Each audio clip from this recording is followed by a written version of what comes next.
ಒಂದು ವಿನೋದ, ಸುಮ್ಮನೆ ಮಜಾ ಇರಬೇಕು. ತಂಬಾಕು ಸೇವನೆಯಿಂದ ಆಗುವ ಲಾಭಗಳು ನಿಮ್ಗೆ ಗೊತ್ತಾದ್ರಿ?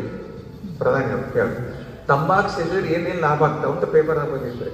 ತಂಬಾಕು ಸೇದವರು ಮನೆ ಕಳವಾಗಿಲ್ಲ, ಅವ್ರಿಗೆ ನಾಯಿ ಕಡೆಯಂಗಿಲ್ಲ, ಮತ್ತು ಅವ್ರಿಗೆ ಮುಪ್ಪಾಗೋದಿಲ್ಲ.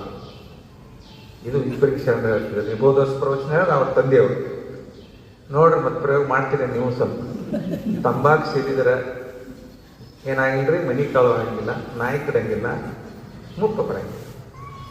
ಅದಕ್ಕೆ ಉತ್ತರ ಅಲ್ಲಿ ಕೆಳಗೆ ಬರೀತಾರೆ ಯಾಕಂತ. ಯಾಕೆ ಮನೆ ಕಳವಾಗಿಲ್ಲ? ಬೆಳತಾನೆ ಹೊಯ್ ಹೊಯ್ ಕೇಳ್ಕೊಂಡ್ಬಿಡುತ್ತ. ಯಾವಾಗ ಬರ್ಬೇಕ್ರಿ ಕಳ್ರು? ಏನ್ರಿ ಬೆಳ್ಳ ಬೆಳತಾನ ಕೆಂಪತ್ ಕೂಡ ತಂಬಾಕು ಸೇರಿ ಮನೆಗೆ ಕಳ್ರು ಬರಂಗಿಲ್ಲ. ಒಂದು ನಾಯಿ ಕಡೆಯಂಗಿಲ್ಲ, ಕೈಯ ಏನು ಬಂದಿರ್ತದ ಅವ್ನ ಕೆಮ್ಮಿ ಕೈಯೊಳಗೆ ಬಡಿಗಿದ್ದ ನಾಯಿ ಯಾಕೆ ಬರಕ್ಕೆ ಹೋಗ್ತೀರಿ?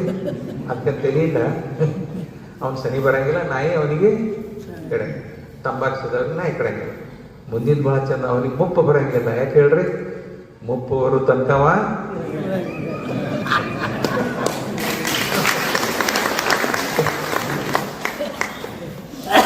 ವ್ಯಸನ, ಮಾಯೆ ವ್ಯಸನದ ರೂಪದಲ್ಲಿ ಬರ್ತದ. ಯಾವ ರೂಪದಲ್ಲಿ ಬರ್ತದ ಗೊತ್ತಿಲ್ಲ. ಆ ಮಾಯೆ ಬಲಿಯಿಂದ ನಾವು ಪಾರಾಗಬೇಕಾದ್ರೆ ನಾವು ಇದು ಒಂದೇ ಉಪಾಯ, ಈ ಗುರುಗಳ ವಾಣಿ ಅಂತ ಹೇಳಿ